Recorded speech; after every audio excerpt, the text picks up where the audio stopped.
Are you not entertained? Short answer, no.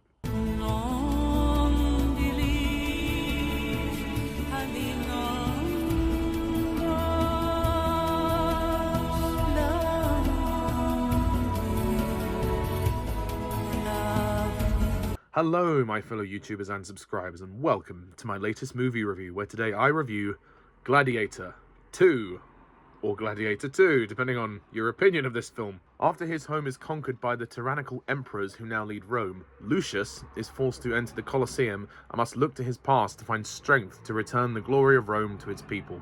So, Gladiator 2, also directed by Ridley Scott, released in 2024. This is I don't know if you could call it a long-awaited sequel, but it's been a sequel that's been in development for a long time. And this review is actually coming from someone who has never seen the first movie. I didn't have time to watch the first film before I saw this film. I will do a review of the first one when I get the chance, but I went into Gladiator 2 completely blind, not knowing what to expect. So, Ridley Scott is a director who I'd say I'm a fan of. I mean, he's done some, well, a variety of different movies. Some are better than others. As for Gladiator 2, all I can really say is yeah, that's pretty much my review of the movie. I really didn't care for this film. This movie was boring. I mean, don't get me wrong, production values are good. There's some good CGI.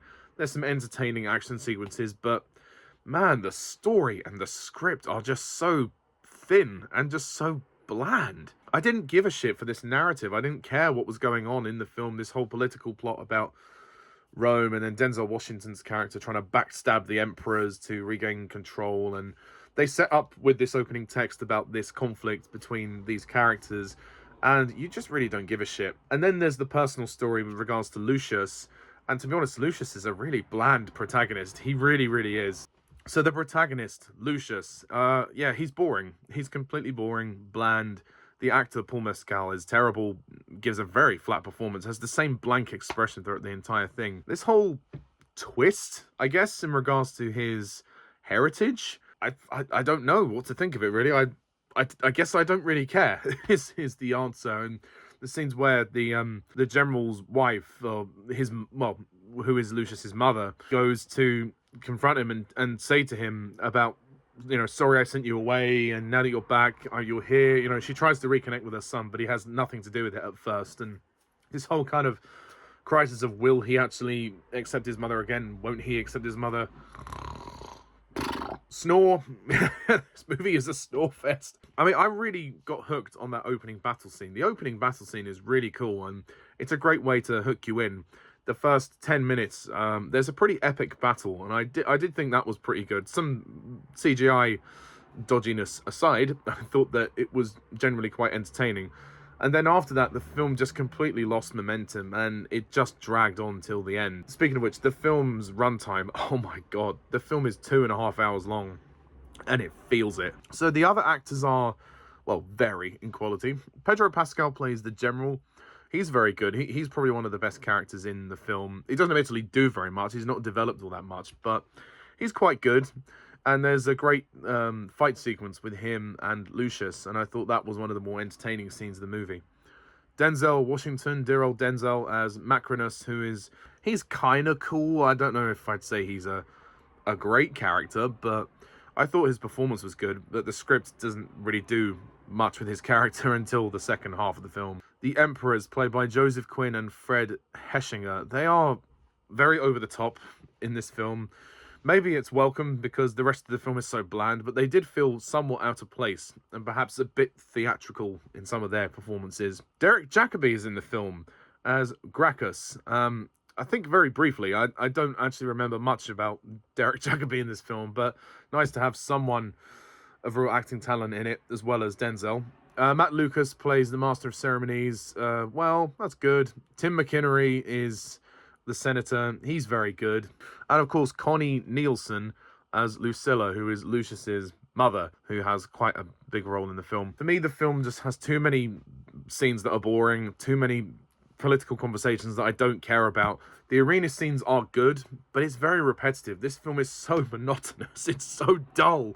and boring. I wouldn't even care to watch it in IMAX. It's not worth it. If you cut out at least 45 minutes, you'd have something of a solid movie, because you could then rework things and give a bit of momentum into this story. But because the script is so dull and so lazy, I just don't care about any of the two plots that are going on, the political stuff nor the personal stuff. And I know the film is called Gladiator, but it seems like they really were being very on the nose with that, because all the arena scenes are kind of the same. Yeah, all the arena scenes are kind of repetitive, to be honest. Some are better than others. There are entertaining action scenes, that's the best I can say. But beyond that, this movie offers nothing. There's a good soundtrack, there's a good score. The opening, like, 10-20 minutes shows promise with that battle sequence and Lucius living his married life. That's quite beautiful. So the first act is alright, but the rest of it is just, rubbish.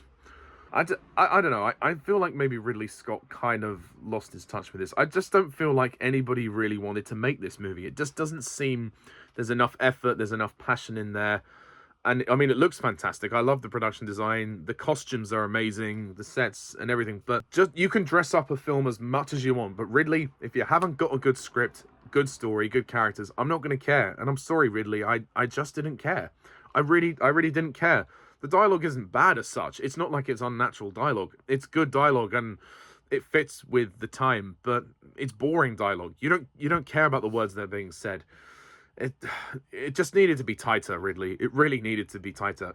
Fire your editor and get a new one, because this film really, if you want to buy a sleeping aid, then this is probably the best thing I can give to you for Christmas right now. So with that being said, I haven't got much else to say. I will say, if you like this film, then good for you. I hope you enjoyed it. But for me, I'm going to have to score Gladiator 2 4 out of 10.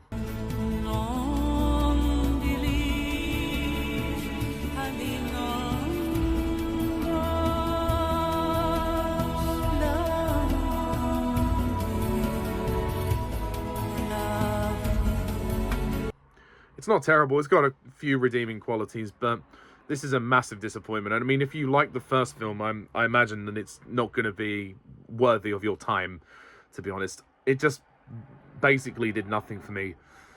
But I did enjoy it more than Joker 2. Sorry. So that's my review of Gladiator 2. What do you think? Please comment down below. Let me know. Please hit the like and subscribe button and stay tuned for more reviews in the future. Until next time, I'm Pajak's Perspective. See ya.